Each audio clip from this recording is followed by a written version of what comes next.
સુરતમાં મોડી રાત્રે અકસ્માત સર્જાતા બે યુવકોનું મોત નીપજ્યું હતું. લાંબા સમય સુધી યુવકો ઘર પરત ન ફરતા પરિવારજનોએ શોધખોળ કરી હતી. જે બાદ પરિવારજનોને અકસ્માતની જાણ થતાં તાત્કાલિક સિવિલ હોસ્પિટલ દોડી ગયા હતા અને મૃતદેહની ઓળખ કરી હતી. મૃતદેહની ઓળખ થઈ ગયા બાદ આધાર કાર્ડ સહિતના દસ્તાવેજો લેવા માટે પરિવારજનો ઘરે ગયા હતા. ત્યારે પરિવારજનોને જાણ કર્યા વિના મૃતદેહ સ્મીમેર હોસ્પિટલમાં ખસેડી દેવામાં આવ્યા હતા.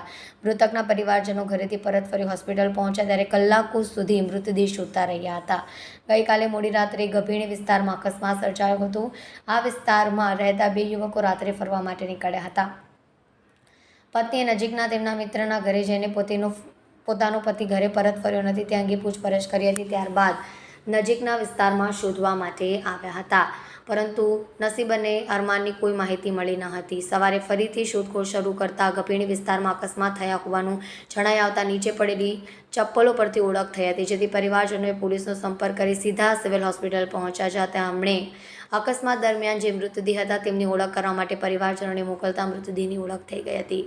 મૃતકના સંબંધી રાજા અહેમદે જણાવ્યું કે અમને જ્યારે અકસ્માત થયા હોવાની માહિતી મળી હતી ત્યારે અમે સીધા સિવિલ હોસ્પિટલ પર પરિવારજનો સાથે પહોંચ્યા હતા, જ્યાં મૃતકોની ઓળખ થઈ ગયા બાદ આધાર કાર્ડ તેમજ અન્ય મહત્વના દસ્તાવેજ લેવા માટે ઘરે ગયા. પરત ફર્યા અને પૂછ્યું કે મૃતદેહ ક્યાં છે, તો કોઈએ યોગ્ય જવાબ આપ્યો નહીં. અમે કલાકો સુધી મૃતદેહની શોધખોળ કરી હતી, પરંતુ વારંવાર પૂછવા છતાં યોગ્ય જવાબ મળ્યો ન હતો. કોલ્ડ સ્ટોરેજ ન હોવાથી મૃતદેહ સ્મીમેર મોકલાયા. સિવિલ હોસ્પિટલના સીએમઓ ડોક્ટર રાજેન્દ્ર સોલંકીએ જણાવ્યું, સચિન ગભીણી રોડ ઉપર બે યુવકના અકસ્માતમાં મોત થયા હતા.